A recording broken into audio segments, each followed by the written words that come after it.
Welcome to the podcast, Food Talks. I'm Dallas Townsend. I will be your host, and I act as the uninformed consumer asking a nutritionist all the questions that you have. Hello, I'm Jordan Townsend. I'm our resident nutritionist here at Naturally You, and I'm here to inform the uninformed consumer, answering and helping to unpack some of your more difficult nutrition questions. All right, so today we are going to be talking about the keto diet. And I'll be honest with you, Jordan, I really don't know that much about it. And it has some stuff to do with carbs, but I'm hoping you can give me, a definition, where it came from, who this might be for, and, just figuring out if this is right for some people. So yeah, we can actually start with the history of what you call the keto diet is actually just ketogenic. That's the full term for it. And all ketogenic means is every single person's body is either glucogenic, burns carbs or sugar, more importantly glucose, or it's ketogenic. And now when we say ketogenic, we specifically mean fat burning. So that's really the only term or the only reason that we call it that. Your body's using fat for fuel instead of glucose, which is its standard one. So the keto diet has a very interesting history. It actually goes back to, if I'm not mistaken, early 1900s, around 1920. It was originally used to treat children, or honestly anyone, for epilepsy. Obviously they didn't have drugs like we do now to help control seizures and things like that. But back then they found, for whatever reason, that when you reduce the carbs to low to almost we're talking 10 to 20 grams total. Now, just to give you a quick reference, that's about one slice of bread. It's about 20 grams of carbohydrates. So when they got them on this extremely low carb diet, for whatever reason, the seizures either stopped completely or either reduced to a point where the person could actually kind of live their life normally. So that's where the keto diet actually comes from. It's kind of strange that here we are almost 100 years later, it's resurged. How did they figure out that reducing carbs like that would help? Just something they tried on a long shot and it ended up working, or did they have some kind of intuition that might help? No, I'm not entirely sure. Now you'd have to read into that a little bit more. I'm not sure on those details. Essentially what it was more than anything was they were just kind of playing around, trying to figure out what is going on. Because remember, if you don't know this, diabetes and all of that, insulin wasn't quite around yet either. So when insulin came into the scene about the same time, early 1900s, we started to realize that, hey, some of the body's ability to deal with things like glucose and excess sugar are very important to how your brain and, more importantly, your body actually functions. So if I'm not mistaken, I think it was kind of just trial and error. I'm not 100% sure where the idea to start giving people this very specific macros of high fat, adequate protein, and then very little to zero carbs came from. So when did the resurgence of keto come back on to the mainstream? And right now, I know it's still pretty big. It's been pretty big the past few years, but when did that resurgence kind of come back around? Yeah, keto really was kind of the spin-off of Atkins, and Atkins was like a 90s thing. Atkins is great, and it can be very helpful. It was from Dr. Atkins. He came up with that, which was basically you eat high protein and fat. That's all you eat when you eat Atkins. You cut carbs out completely. The problem with Atkins, more so than anything, is people don't necessarily think like this, but anytime you eat protein, guess what protein turns into? Sugar. Yeah. So if you eat a steak, if you eat any sort of protein source, whether it be tofu or whatever, it's going to ultimately be sugar as what it's burned as. Now, that was what kind of became the Achilles heel of the Atkins approach. If you eat all that protein, even if you are eating fat with it, you're still going to get excess sugar, or more importantly, your blood sugar is going to go up. So what keto is kind of Atkins tweaked. And it's only tweaked in the sense that now, instead of fat and protein are what you go for, there's limits on protein. So ketogenic diet is about 80% fat. Then we say about 20-ish, 15, 20-ish% protein, meaning you want to eat enough protein so that you don't start to have what we call muscle wasting. Now, that's not something most people need to worry about, but I always remind people, if you look around the world, because I like to give examples, when you see these people in third world countries that are skin and bones, that means they have run out of fat. Fat is going to be your default burning fuel whenever you run out of calories. So muscle wasting is a last ditch effort. Your body will start to break down the muscle if there's nothing else for you to eat. So that's what people are eating just a little bit of protein for, to make sure they don't have any of that start to happen. Then when you get down to 0 to no carbs, now you don't have anything that can turn into glucose. And this is kind of the whole key to keto. What keto is trying to do, and the reason people are eating high fat all the time, 24/7, 365, is if you keep putting fat in as the fuel, your body's going to keep burning fat, whether you're eating it or not. That's what's kind of interesting about keto. Keto kind of works like a drug. Are you familiar with Chantix? The name, not actually what it does. It's a smoking cessation drug. So basically, you take Chantix, you don't want cigarettes. You don't have that craving for cigarettes. Keto sort of works like that, but for food. How easy is it not to eat when you're not hungry? Pretty easy. That's keto. That's essentially the premise of keto. By putting in this high-fat food, because what we don't understand necessarily about food is carbs make you hungry. So you already lost a lot of times when you go for a granola bar, when you grab a bowl of cereal, a bag of chips, whatever it may be. I call it the cheesecake effect, because after you eat a big meal, if you order some cheesecake, you get 2 bites in, what happens? Whew, that's a little too rich for me. Not if you're me. Generally. Yeah. It's going to stop you. Whereas if you order something like creme brulee, which is pure sugar through and through, you're going to eat the whole thing and then some. That's how your biology works. So that's what's really interesting about keto, because a lot of people get super scared when they start reading into keto. They want me eating coconut oil and butter and bacon and all that stuff. Yeah, I was just about to say, if the majority of it's supposed to be fat, I mean, you're not just eating whale blubber, are you? So precisely, yeah, we'll get into that too, where we see this actually occurs in natural societies. But yeah, that's what I tell most of my clients. The biggest difficulty with keto is how much fat do you actually eat? I mean, butter on your toast? Yeah, see, I right? mean, a lot of people wouldn't even correlate like butter with being fat. Like butter's butter. What do you mean that? No, fat is like that's the fat on an animal. Like that's fat, not butter. But what's the macro that it is, right? Because you got proteins, carbs, fat. Yeah. So exactly, that's why keto is actually so stinking hard. We don't eat fat like that. That's the thing. If you look around, 99% of foods are carbs. This is the kind of the key to keto that a lot of people don't understand. You can eat vegetables on keto. You got to eat very specific vegetables. You got to eat what we call high fiber. Think kale, think spinach, think cucumbers, think anything that's a real green roughage type thing. The reason is fiber and fat are kind of your 2 best friends when it comes to keto. So a big mistake a lot of people think is they think, okay, I'm going to have to be eating chicken, beef, and 3 tablespoons of coconut oil a day if I'm going to do keto. No. You can certainly do keto that way, but that's not necessarily how you should approach keto. To me, the easiest way to do keto is to incorporate things like intermittent fasting into it. Give your body these windows of where it has to go into what we call ketosis. That's the real whole key of all of this stuff. Is getting your body into this ketosis state. Giving your body no choice. Yeah. You hit the nail on the head, and that's what I try to emphasize to my clients.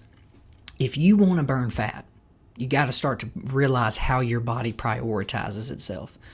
You got 2 pathways, glucogenesis or ketogenesis. So I ask the average person, how long could you go without eating before you starve to death?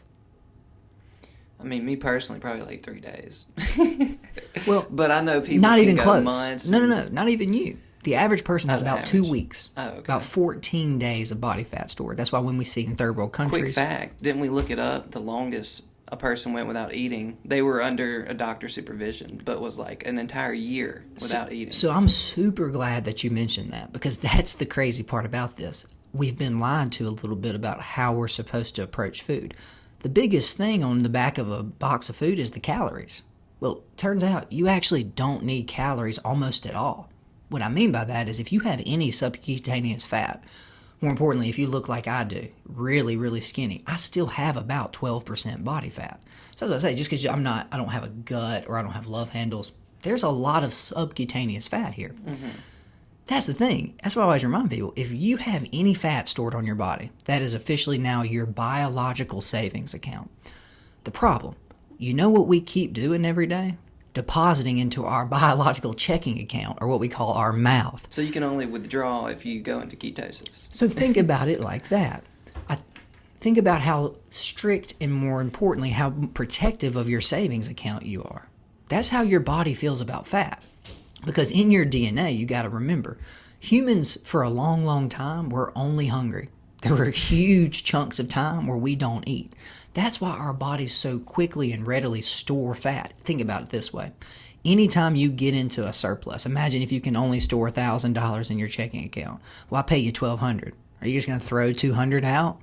No, neither is your body. Anytime you get into excess calories, your body will store and, more importantly, save that for when?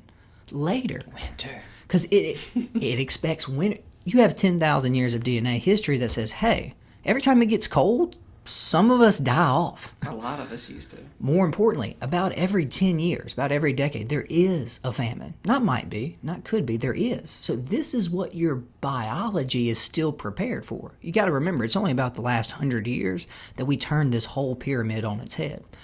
So more importantly than anything is, if you get that extra 200, that's what insulin does. Insulin's the fat storage hormone. You get more than you need, you have a whole organ in your body dedicated to making sure you hold on to that.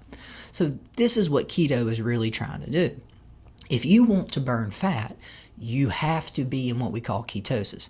The problem, even if you went 3, 4, 5, 6 days without eating, you've been in ketosis the whole time. The second you eat an almond, you're out of ketosis. Why? Humans and rivers. We pick the path of least resistance. We do not work harder than we have to.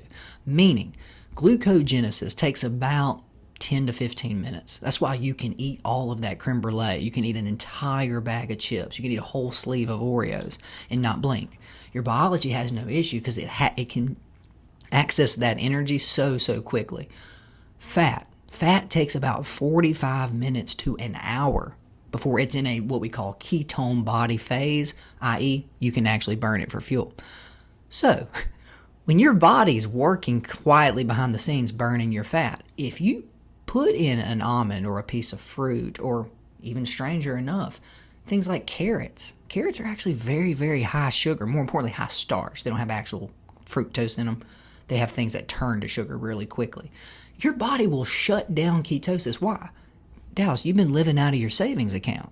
Just like you. As soon as you get that check in from your employer, let's stop using that savings account. Let's go back to using checking. So that's where ketosis is really difficult. It's not, your body never prefers to do it, only because it thinks it's protecting you. These are the biological systems that have been set up to make sure when they find food, stop using the emergency fuel tank. More importantly, as soon as they're out of food, shift back to the emergency fuel tank. So how can I tell that my body's gone into ketosis? So as far as doing actual tests, there's a couple. You can do a blood test, which is a little tough for the average person to do. Think diabetic testing strip. You just poke a little tip of your finger, you put it on there, it'll read your blood ketones. That's why I tell people it's kind of interesting. Just like diabetics read their blood glucose. It's the same thing, different fuel source. Never thought about it like that. They also have breath strips that you can do. There's little breath tests that when your body's breaking down ketones, it's a certain gas. I'm not exactly sure what it is, people. Forgive me. As y'all see, I have way too much information in my head. But it will specifically react to a certain color. If it gets a certain color, you're in ketosis. Well, that sounds a little bit easier than me in the bathroom trying to do an IV. Yeah, and it's a lot less invasive, so that's why most people who start, or more importantly, dive into keto. But regardless, if you're on a keto diet and you're doing it right, your body's going to go into it eventually. So precisely. So that's perfect examples of me. I don't even do what I would call ketosis, but every single day I fast for at least 12 hours. So that means I've given my body no choice. Every morning, guess who the fuel source is? Jordan. How much are you saving in groceries? My gosh. It's actually staggering, because that's the biggest thing you don't realize I need either. to learn to not eat. 3 meals a day is a lie. So that's what you got to understand. As soon as you get that, you go, oh, this is marketing. Of course Kellogg wants you to eat breakfast. Of course McDonald's needs you to go to, case in point, what's Taco Bell's slogan? 4th meal. They're trying to sneak it in there. They know it's all about your dollars. So once you start to understand that, remember, humans are really, really good at being hungry. All I mean by that is there were huge chunks of time in our past where we could not find food. I didn't say we're unable. Could not. We literally have to make it a couple weeks based on what we've stored up over the spring and summer. So that's what your DNA is. So that's what I always remind my clients. If you're sitting here listening to this podcast, you're a survivor. That means your genes specifically chose for people who put fat on really quickly and really easily. More importantly, people who lose it really slowly. Because there were genes, of course, that burn fat like that. Those people didn't make it. That's what's a lot of times we like to forget where we've come from. But what we do nowadays is so far removed from where we ever started. That's why we're starting to have a lot of issues. People also tell us too, you know, Jordan, when I was in college, I didn't have any problems losing weight. Well, here we are in their mid-40s and 50s. I don't know where this came from. Well, think about it. Your metabolism is naturally slowing down. That's just the body's way to stretch out this story. If we stayed at a high, imagine if you stayed at an 18-year-old metabolism your whole life. Lifespan would be 40 to 50 years max. More importantly, your body says, hey, as soon as you hit 30, we slowing everything down. We're reducing hormones. We're reducing metabolism. You know what most people do, Dallas? They keep the exact same diet. Oh my gosh. So most people are not putting on tons of fat all the time. Most people are slowly gaining about 1 to 5 pounds a year for 10 years. So next thing you know, I'm 38 pounds overweight, and I don't even really know how it happened. So that's what this whole ketosis thing is. If you want to lose fat, you cannot deposit in the checking account. Otherwise, the body will not burn your emergency fuel. So if I go to the gym and I run, and I run long enough, I burn 500 calories. Was that all glucose weight? That wasn't fat weight? That was like... Depends on what you were eating. So this is another interesting point and myth that a lot of people deal with is, before you go to the gym, what do you got to do, Dallas? Grab you a power bar, grab you a Gatorade. Make sure you get some what?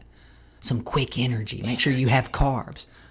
Well, hey, dum-dum, what's your purpose of working out? Are you trying to build muscle? You trying to increase your endurance? You trying to build strength? Or are you trying to lose weight? Because I always remind my clients of this. Remember, Michael Phelps, when he was training for the Olympics, he was eating like 15,000 calories a day. But he was also swimming like 16 miles in a pool. So to keep his muscles from tiring out, he had to put that much energy in.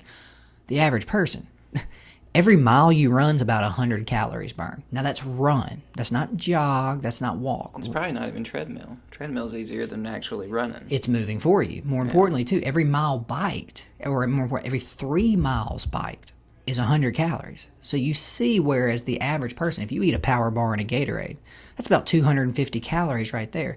You have to run 2.5 miles to be back at net zero. So again, if you're training to build strength, if you want to increase your endurance, the carbs are what you need. But that person who's training, Dallas, you know what their body fat percentage is? Under 10%. Yeah, probably pretty good. They're not at the gym to lose weight. So you see why it's not exercise. So to lose weight at all, you pretty much have to get your body in ketosis to lose fat, weight. You just hit the nail on the head. Well, then I got to start doing that. Do you want to lose? Because again, a lot of people talk about it. We call it water weight, right? Water weight's one thing. If you want actual fat loss, you have to be in ketosis. That's why I do the intermittent fasting. Okay, so perfect. Now, how long does it take to get your body into ketosis? Like once you start eating everything keto. So about how long you can get eating there? The ketogenic diet will get it there almost immediately. Okay. So the reason that's why people do keto. Now, the fasting side of it takes a little longer and it's not as gentle of a thing because your body thinks it's in true starvation, but no calories have come in. Whereas when you start to eat that high fat, just a little bit of protein and the really, really high fiber vegetables, simply the reason the high fiber vegetables work, by the way, is your body can't turn them into sugar. So it has to end up burning fat by default. So what you're doing by eating the high fat is if you put fat in as a fuel source, what is your body going to burn for fuel? Fat. Has no choice. That's why every morning when I don't necessarily do true intermittent fasting, I do a version of keto coffee. I do coconut oil and heavy whipping cream into my coffee. So those are what we call 2 sources of fat. So every morning, the first thing my body sees, now I've slept 8 hours, right? So the first thing that comes in is fat. So my body's looking around going, ugh, is he really going to make us work this hard this morning? There's no coffee, not even an egg, not even a piece of toast. No, your body doesn't have a choice. So that's what keto is really doing. By putting high fat in all the time, those people are staying in ketosis for 24, 72, 3, 4, 5 weeks, is months. your body in ketosis? Currently today, I've had no Your body's probably food. used to it. It's probably like, we expected coffee with coconut. And So here's the other thing. A lot of times when people start to get on keto, the first thing they feel is miserable. Because what we don't understand is a lot of our toxins, we talked about the liver recently, right?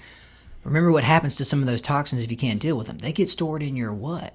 Your fat.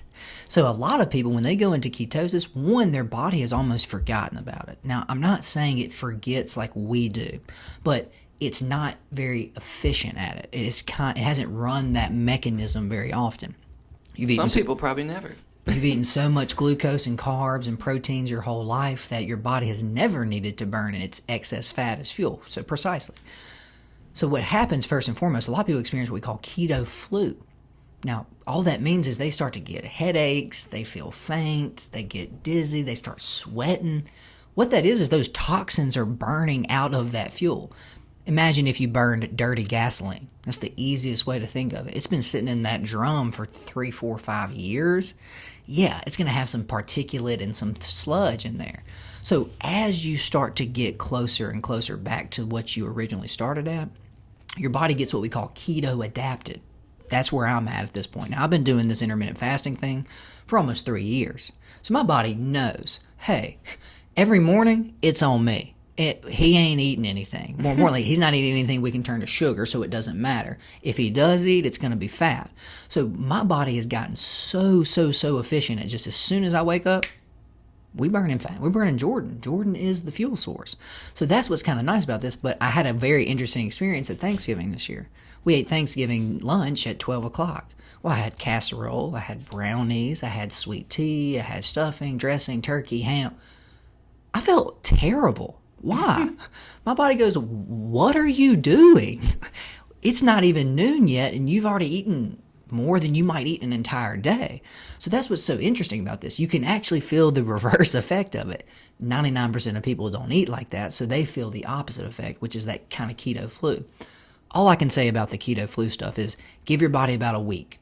After that, it will be gone completely, and you won't experience it anymore. Now, the whole crazy benefit of all of this is, when I do this keto coffee and my body's burning me, when you're in ketosis, you do not feel like you're when you're on glucogenesis. What I mean by that is a lot of people, as soon as I start talking about fasting and going down to 1 or maybe 2 meals a day, the first thing they think is, well, Jordan, I can't do that. I'm going to get shaky. I'm going to get hangry. I'm not going to feel good. I get ornery. That's sugar. That's how sugar works. But fat's very interesting because remember, you have all the fat you need for 2 weeks. So, you know what happens when you get in ketosis? Nothing. Your body says, I have no reason to compel this person to go eat. I don't need to send all these emergency hunger signals. Why? We know he's hungry. He hasn't eaten in 18 hours. More importantly, we gonna quietly burn this fat behind the scenes while he hunts and gathers. So that's what's weird. A lot of times, what you're feeling when you feel hangry, a lot of times, is your blood sugar is dropping. So think about your brain. It's sitting there watching its gas gauge go down. So it's starting to panic a little bit. It doesn't want to shift over to ketosis. That's work.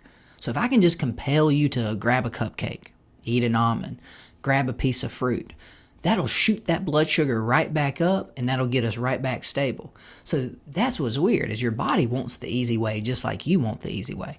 Once you get into ketosis, it's almost easy. And that's what keto diet is actually doing for people. They're never hungry. So we have one of our cousins actually lost a lot of weight, Henry. He was down like 93 pounds. So I talked to him. I said, Henry, how did you do this? He said, man, I did that keto thing. And I was like, well, what did you think? He said, man, it was so easy because I was never hungry. So next thing you know, you've gone 18 hours, you've gone 12 hours, you've gone 16 hours, and you go, oh my, it's 2:30 in the afternoon, and I still haven't eaten. Here we are. What is it not? It's right at 3 o'clock. I've had coconut oil and coffee, and I still haven't even drank my entire thermos of coffee. Why?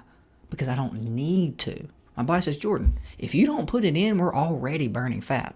So we'll just keep pulling from you as long as we need to, whether that be 2 hours or 2 days. I think I want to try this keto thing when this podcast is over.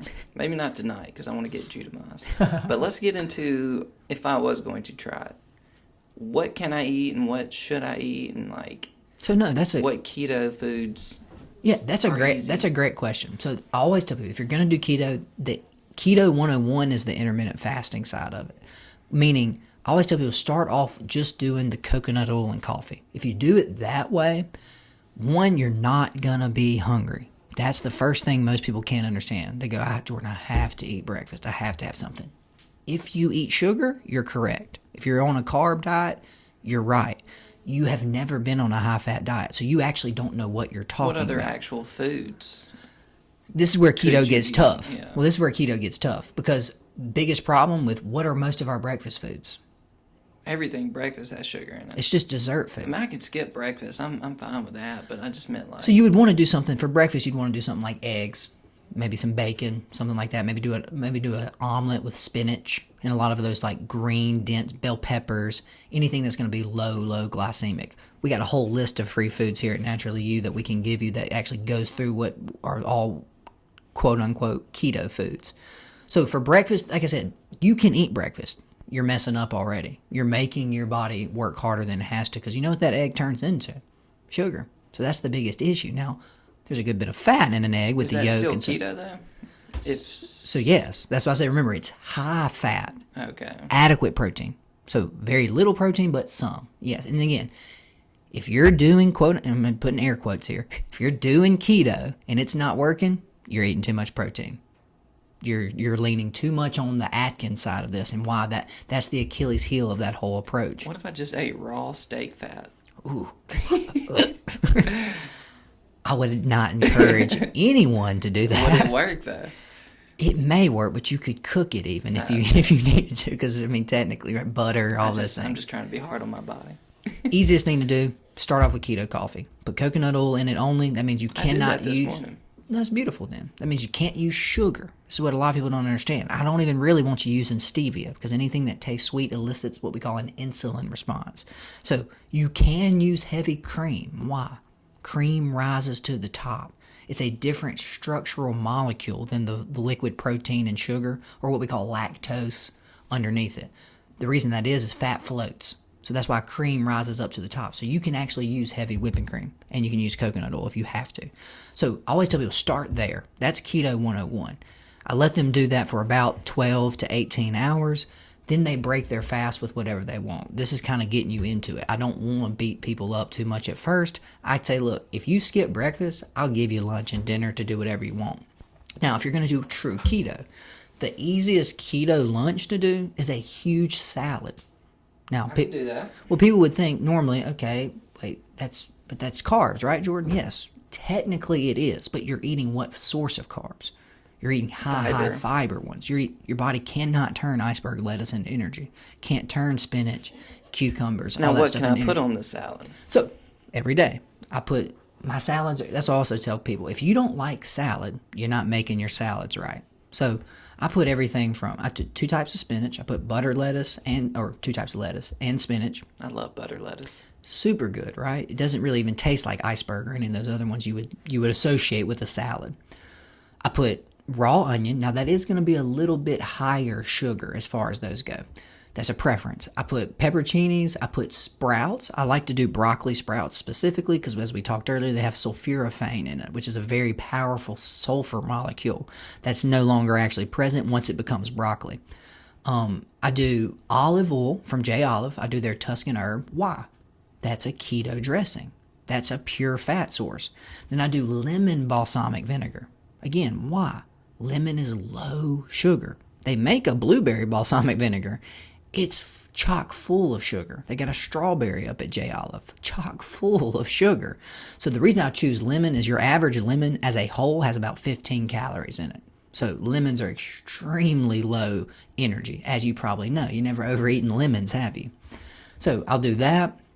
And then the only high carb source I actually put on there is I'll either use walnuts or pecans. Now, the reason I choose those two specifically, they sub in for croutons. More importantly, I don't use almonds. Why? Fat is not that high in an almond relative to walnuts and pecans. If you ever notice, they're very oily. That fat will slow you down. More importantly, satisfy you. What about goat cheese? Goat cheese works. Okay. Any of the high fat or even high protein Because cheeses I will like be to fine. put pecans, goat cheese. I'm gonna have to take off the cranberries because I love those. That's but- not technically keto, so Yeah, I yes, get good it. So point. I'm gonna take those off, and then I have to switch up the dressing. I mean, I'm sure ranch is bad for you. Ranch isn't bad for you. And ranch is actually fairly high fat and protein. So So ranch is it'll actually fit in the keto. yeah. Oh my god. Check the back of the label. my God. That's all you got to do. Yeah. Okay, I was about. I'm Stay not gonna away. try the balsamic, but Yeah, no. Stay away from the honey mustards. Stay away from like the Thousand Islands. Yeah. Those, and even be very careful. Stay away from the vinaigrettes. Now remember, I'm individually making mine. That's why versus you get a raspberry vinaigrette, it is going to be oil. The other half of that is that high sugar raspberry concentrate. okay. So, I also the only other things that I do is I do Parmesan. You said cheese. Any type of cheese is usually okay. It's gonna be either high protein and fat. It's not gonna have a lot of lactose left in it. And then probably the last thing that I'll add to it. I'm just trying to think here. Oh, I love black pepper. Put tons of black pepper on mine. But that's pretty much it. And again, build this to yourself. That's why I always tell everyone. Oh, avocado. That is the holy grail of keto foods. Because there's only one fruit on the whole planet that's high fat. Avocado. Avocado's a fruit. Technically, right? It's like it's in the tomato family type Yeah, thing, that's right? it. Seems We like don't it's think mixed. we don't think of it, but because of the way it fruits, it's a fruit. So that's what avocados also I put on my my salad. So all of a sudden, lunch is pretty much a bunch of fiber and a bunch of fat. So even though I ate and I feel full and I feel satisfied, oh, real quick. The other thing that I will eat with this, now you could do grilled chicken, you could do any type of protein with this, beef, chicken, whatever. Actually go to Nukes and get an 8-ounce chicken salad. That 8-ounce chicken salad will last me about 5 or 6 salads. So I choose chicken salad for 2 reasons. It's got, one, it's delicious. That's really the only reason. But it actually is, the mayonnaise is fat. And more importantly, the chicken is protein. Now there are technically some grapes and things in Nukes, but that's so minuscule compared to how much of their stuff I'm eating. Because remember, fiber and fat slow down the absorption of glucose. So that's the other side of this too, is these things will actually keep the glucose from spiking your blood sugar. It might just gently rise, but you're going to shift right back into ketosis as soon as those little bit of Grapes. pecans, grapes, or any of the higher starch things that are technically in there. So that's my lunch, because even though I feel full, I feel satisfied, I had a great meal, I'm right back in ketosis in an hour or two. So then I go until dinner. Dinner is where it gets kind of tricky, only because most of the stuff you're going to be eating for dinner, by default, it's going to be either high carb or high starch. So this is when it gets a little bit more, you can play with it. I always tell people, when you're picking out your foods, the normal way we build our plates as Americans is we pick a protein, we pick some sort of veggie, and then we pick a what? A starch. Rice, Yeah. mashed potatoes, a biscuit. Exactly. You hit the nail on the head. So what you want to do is, we have a list here. Come to one of my food talks, you can get it, called the free foods. That's what I always encourage my clients to do. Cut the starch out. No more rice, no more potatoes. Pick any protein you want. Fish, chicken, beef. Doesn't matter. Venison, bison. Pick 2 of the free food veggies. So do broccoli and Brussels sprouts. Do squash and zucchini. Do cauliflowered rice. And you looking for that thing? It's right here if you want to grab it. It's in the blue. I'm gonna need to cop a list. It's in the blue folder. Hold on. I got you.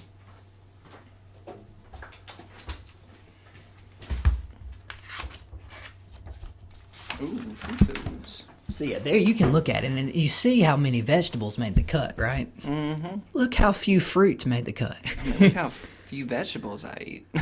More That's the importantly, real answer. more importantly, how many free food vegetables you eat, not just vegetables. Because remember, this is a very specific list. These are very, very high fiber. More importantly, they're not going to be able to turn to sugar. And then there's almost no nuts that All make these the are cut. keto? They're not technically keto, but they are. You know what I'm saying? Like they're not what something you would call a keto food, but they're so high fiber, they work in keeping your body in ketosis. Because remember, we're not trying to get you not to eat on keto. I'm also not trying to get you to eat tablespoons of coconut oil by itself, because what person eats like that? They don't.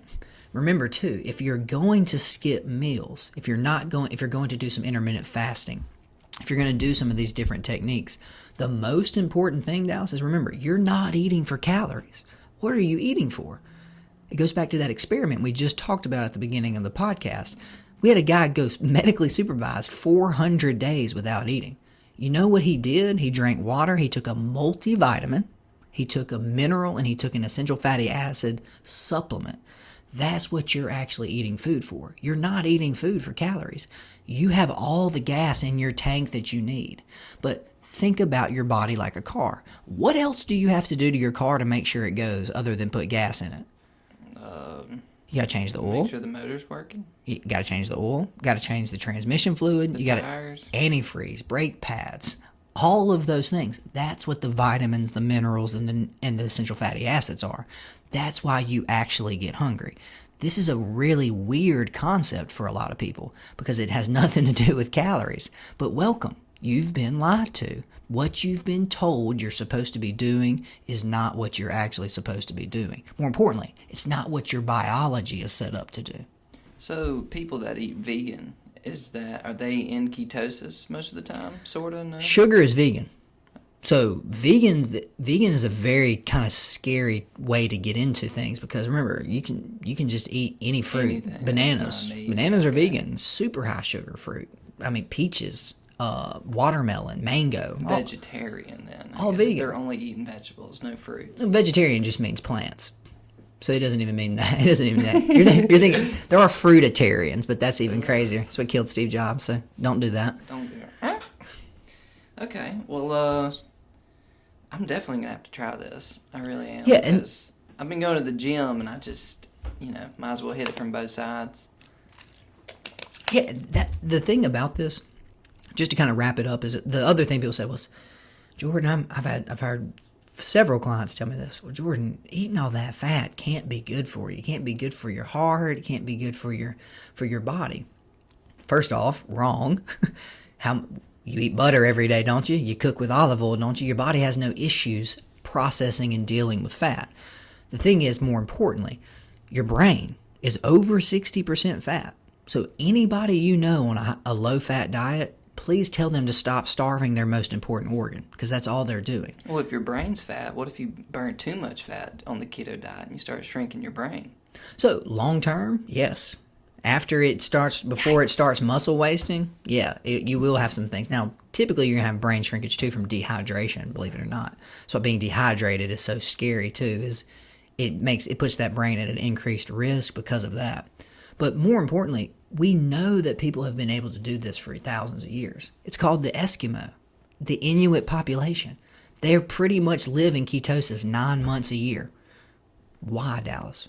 They eating that well blubber? They have no choice. You said it earlier in the podcast, so I thought it was funny.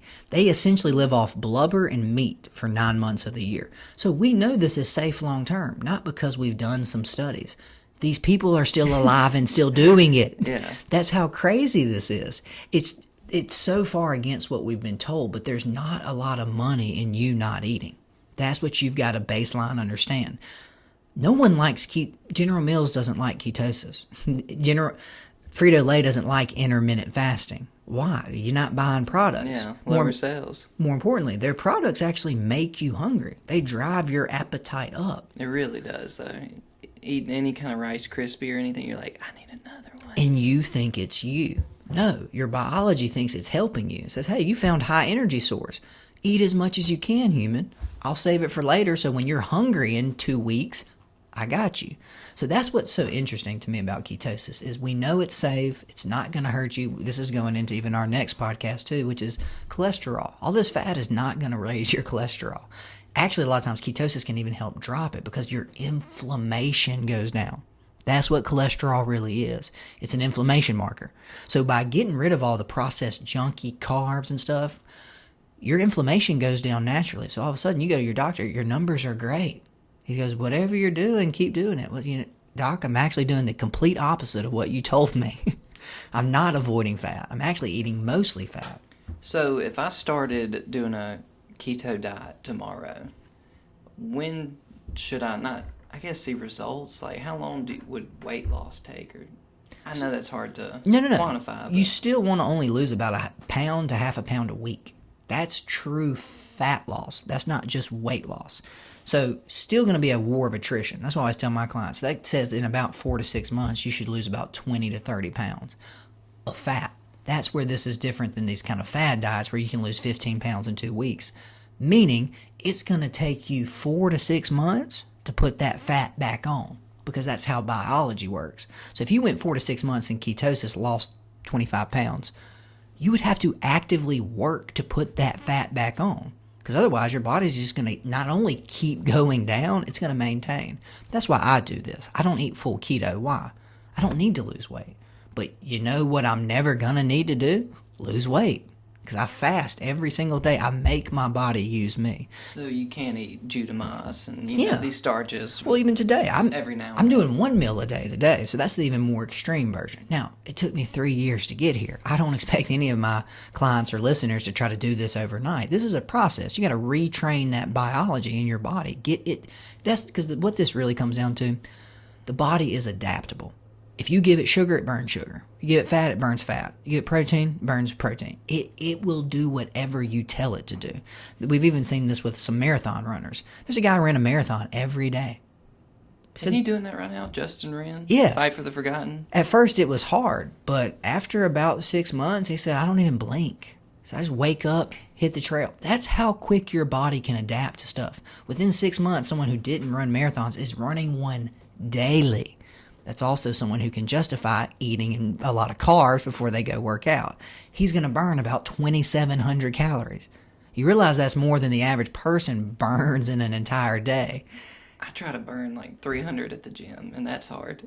Right. And that's why ultimately, Dallas, you can't outwork a bad diet. Not long term. In your 20s, yes. 30 plus, it just doesn't work that way. Well, I guess to summarize, you know, if you want to save money at the grocery store, if you want to lose weight, keto might be for you. It'll be hard at first, but it seems like long term you can shift your body into, you know, maintaining it, because everyone knows what a sugar craving feels like. And oh yeah, one more thing, snacks. Any keto snacks that are, you know, good to maybe get you through at first until you're able to go all day. Welcome to why keto's hard. No snacks. You want to eat an avocado? Not an avocado toast. Just an avocado. Do you want to eat an avocado? That's a keto snack. If I'm hungry enough, maybe. That's why I tell you, again, like a lot of times the best thing to do is get away from snacking. That's where keto really helps you, though. If you do that intermittent fasting with the fat coconut oil in the morning, well, you're not even hungry. Well, you eat that giant salad, you feel so full and satisfied that you're not hungry. That's what keto really helps you with, is you don't have those blood sugar drops. So when you don't have those blood sugar drops, you're not compelled to go eat. All of a sudden, you've cut snacking out completely. So long term, that's the best thing to me about it, is it gets your body more efficient at doing what it is, instead of these constant up and downs, up and downs, up and downs, up and downs. And that's what carbs do. You're on the carb roller coaster, and you're gonna be hungry every 30 to 40 minutes, because that's how carbs work. That's what I try to emphasize the most to people is, this isn't me or you, the individual. This is how biology, where we're talking about molecular structure.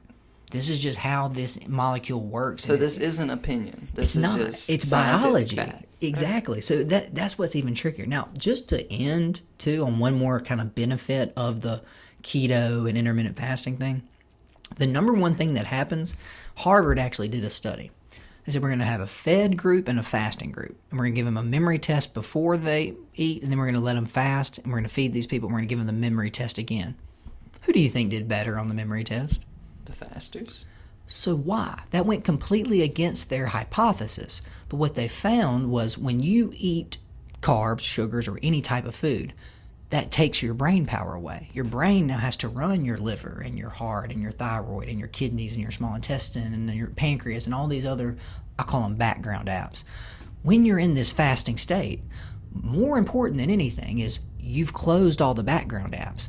The other side of that is your brain actually heightens its own awareness. Now that's a weird term to say, but it actually goes into super focus mode. Why? You are hungry and it knows it. So it doesn't send you those same hunger signals like when your blood sugar's dropping. But what it does is, let's say you're walking through the rainforest. If you don't notice that rabbit in that bush, you don't eat. So your brain will actually tune you in more. More importantly, if you don't notice that piece of fruit that every single person walked by before you who weren't hungry, you don't eat. So the weirder thing has happened is, you want to get rid of brain fog? Start fasting. The body will adapt, and more importantly, you can think so much cleaner when your body's not multitasking, when your body's not trying to run 6 other systems and get that spreadsheet done and send those emails and go meet with that person. That's what we don't think about. We don't think about all the stuff that happens behind the scenes that we're not consciously in charge of. So that's why I say it really is almost a miracle. Fasting and all of this stuff is something ancient. It's built in, hardwired into the earliest DNA that there is, meaning we expect you not to find food. We got a plan for it. Well, it's going to be hard, but I'm going to try it, and it might be a little bit of suffering at first and a little bit of annoyance, but I think it'll be good because I've heard a lot about it, but I really didn't know much until we got in here. I knew the term keto. That was about it. So. And that's why I love this podcast. We get to really dive in and unpack these things that everyone's heard about. It's been mentioned on this, and Dr. Oz is talking about that. Let's get down to brass tacks on what this actually is. More importantly, how do our listeners actually use and apply this in their lives and not feel like it's too hard and quit and give up? Yeah, well, I think that's a good place to wrap it up. If y'all like the podcast, y'all let us know. We've appreciated all the feedback, and come see us down here at Naturally You. And I hope Dallas can be successful. His brother is a nutritionist.